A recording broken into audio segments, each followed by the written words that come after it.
Hey, what's going on? We're gonna do like a separate video. We're gonna talk a little bit about Rusty and his expertise in composting.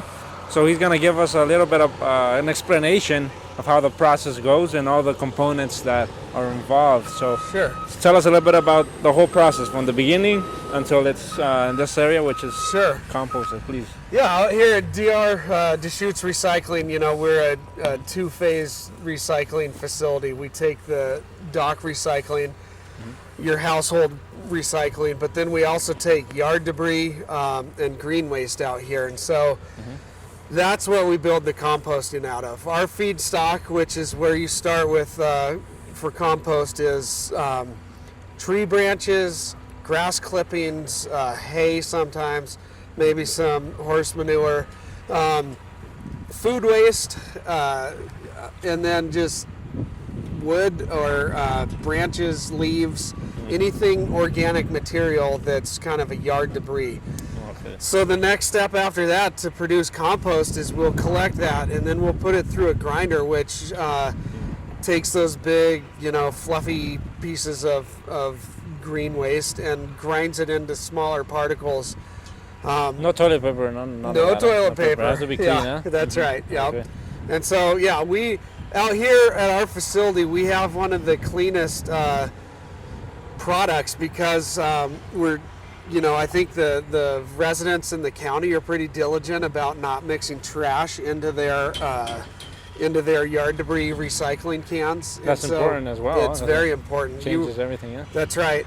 A lot of facilities have trouble with plastics, and we have that too. But I think just one of your questions was how does it impact everybody? I think working together as a team, we see that the public helps out with separating trash and keeping it away from the yard debris. So the next step really is once you grind that material down into a finer particle, you need to let it sit on air, and we use a system that forces air into our piles, and you've got to control your temperature. Once you stack a bunch of ground organic material, the tendency is to heat up, and that heat is caused by the microbes working in there to break down the organic material. But your ideal temperature range to build compost is from 130 to 160 degrees Fahrenheit. Okay. To allow that process to pretty happen. hot, huh? That's right. Yeah. It boils water, huh?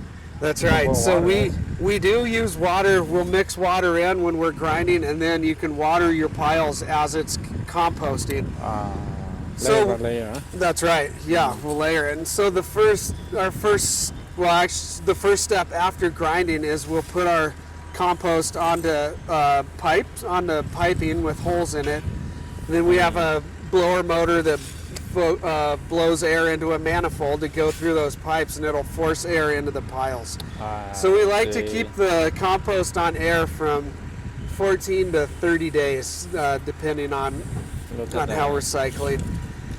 After that, then we'll put those into windrows to cure the composting. And we really could screen after being on air.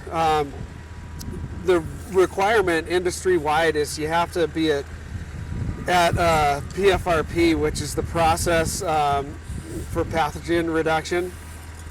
The process to further reduce pathogens. Okay. And so it means that after it's been on there for 3 days, you've killed off your harmful E. coli or salmonella or your harmful bacterias.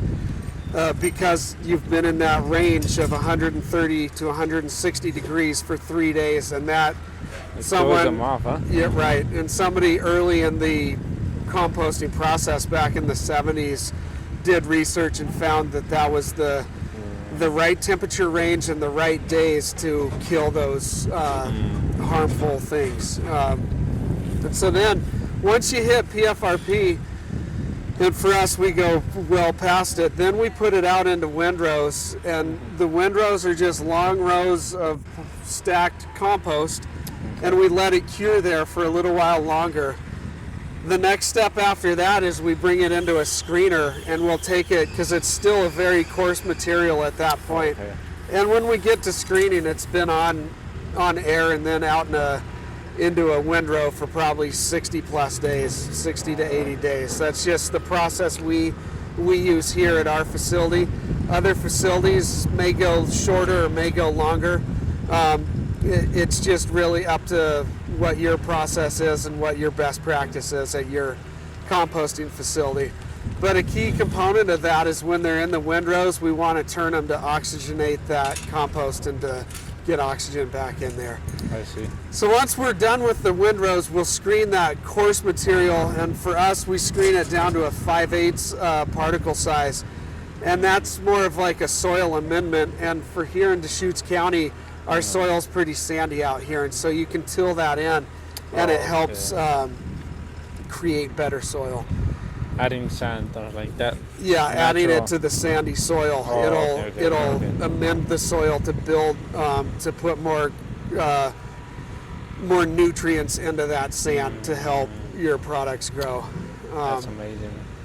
We do test our final product every month, so we have a neutral third-party testing site that we send our product out to, and it's tested. And so there's any large-scale composting facility will do that as well, and you're just really testing to make sure there aren't any heavy metals in your compost, that there's no salmonella or fecal material, or that your carbon to nitrogen ratio's where it needs to be. And so that's constantly every month. Every right. month, okay. And that's based on the volume that we have on site.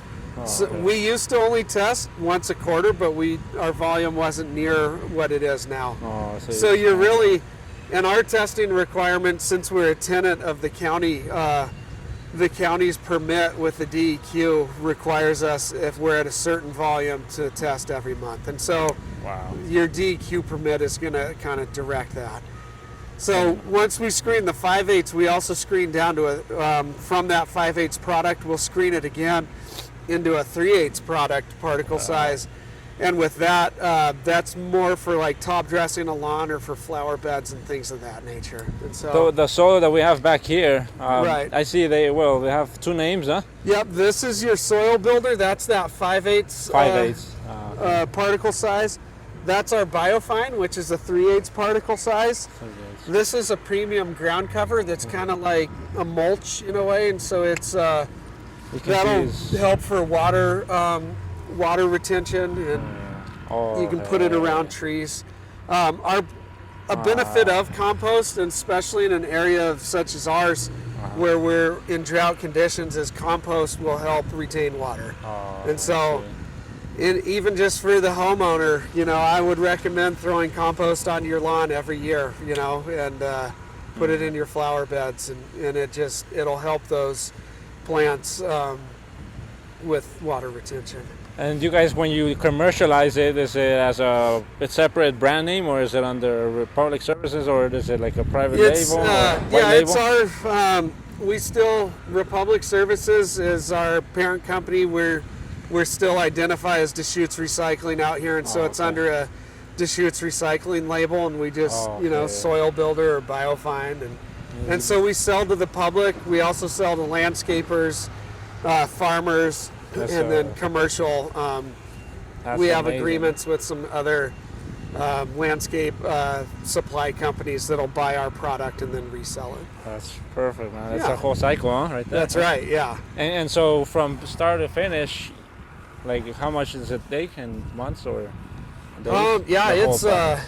It's probably months. It takes months, and so the stuff we grind today, we're probably not going to produce maybe for a couple months. End of the year, maybe. It's kind of a juggling act between equipment, personnel, and then just moving product through the process. That is very insightful, man. Yeah. So that is hopefully another insight on how recycling, even though it seems simple, it's definitely not. Just on compost, I would imagine on other materials, and also how that can be implemented on tourism destinations who want to improve their use of resources and make it a win-win.